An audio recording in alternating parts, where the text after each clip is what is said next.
All right, I've had some time to calm down, get my head on straight, and maybe I should stop broadcasting entirely, but now that I'm on the other side of the country, who knows? Maybe there will be some people here. Maybe this will finally reach sympathetic ears.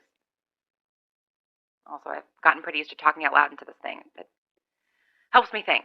So, here's where I'm at. I spent the weekend looking through all my notes of everything that Birdie has said and every weird thing that's happened, and I'm going to lay it all out. Everything I know, and try to figure out how the fuck it connects, if it does at all. So, messages that Birdie has sent me that make me fucking angry.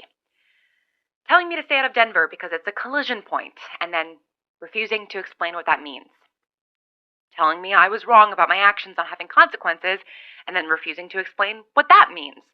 Saying that their job was important, that they betrayed it, and that it hurt people, and then, not explaining it. And here are the things that I know about Birdie. Or I think I know. They've been in the same spot this whole time. They've never encountered anyone else.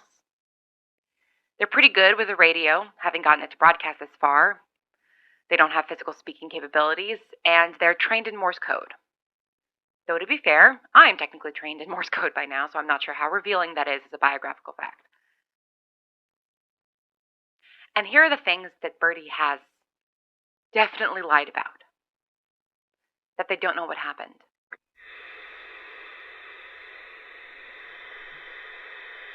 I don't know if you found out what happened between you first contacting me and us talking in real time, but one of your first messages to me was that you didn't know what happened. And then when we spoke, you said you did, but that it was too complicated to explain in Morse code.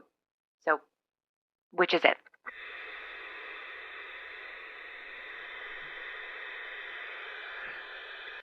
Of course, there's a chance that you've been working much harder than me at actually trying to figure out what happened, and you did it. You figured it out, but... Well, Occam's razor, right?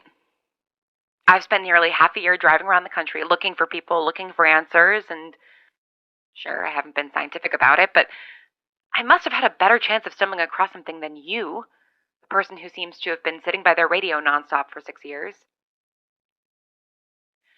Then again, there were those weeks-long stretches where you didn't contact me at all, so maybe...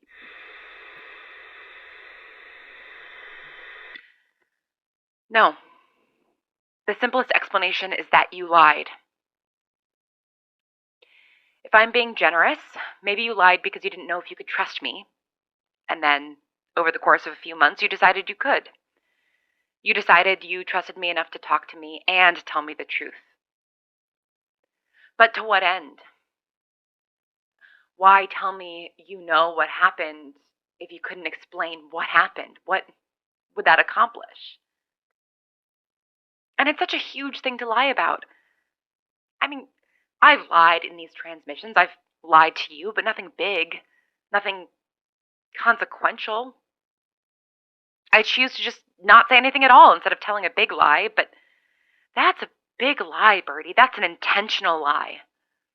Whether the lie was that early message you sent me or when we talked, whichever one it is, it's a big lie. And it has me thinking, well, you don't make that kind of big lie unless you're confident in your ability to deceive. That's the kind of falsehood that's spoken by an experienced liar, not an amateur. So, it wouldn't have been the only lie you told me. Experienced liars don't fuck up unless they start to lose track of what lies they've told. So if you fucked up when you talked to me and told me the truth, that you do know what happened, then... Well, Birdie, that tells me you're losing track of the lies, which means that everything you've told me, everything, isn't to be believed. Which puts me... Well, if my intent here is to lay out everything I know, then I'm pretty sure I've already failed. I know fucking nothing.